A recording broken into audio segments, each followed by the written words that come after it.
দেখছেন প্রাণ juice presents প্রবাস কণ্ঠ প্রাইম নিউজ। বাংলাদেশে জঙ্গিবাদের কোনো স্থান নেই বলে মন্তব্য করেছেন স্বরাষ্ট্র উপদেষ্টা লেফটেন্যান্ট জেনারেল মোহাম্মদ জাহাঙ্গীর আলম চৌধুরী।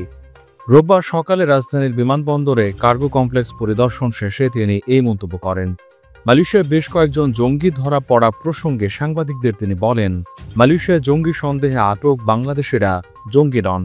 ভিসার মেয়াদ শেষ হওয়ায় তাদের মধ্যে ৩ জন দেশে ফেরত এসেছেন। দেশটির সরকার আনুষ্ঠানিকভাবে কিছুই জানায়নি।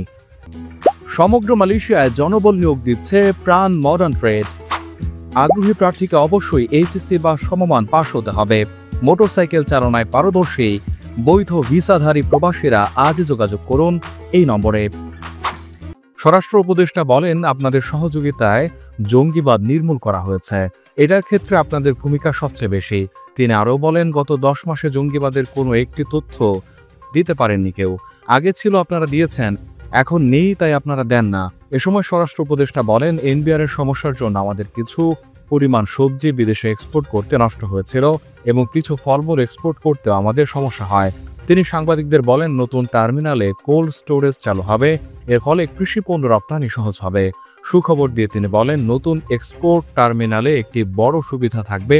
তিনি বলেন, স্ক্যানিং দিয়ে যদি বিদেশে মাল যেতে নাও পারে, সেটা আবার কোল্ড স্টোরেজে রেখে দেওয়া যাবে। প্রবাস কণ্ঠ নিউজ ডেস্ক।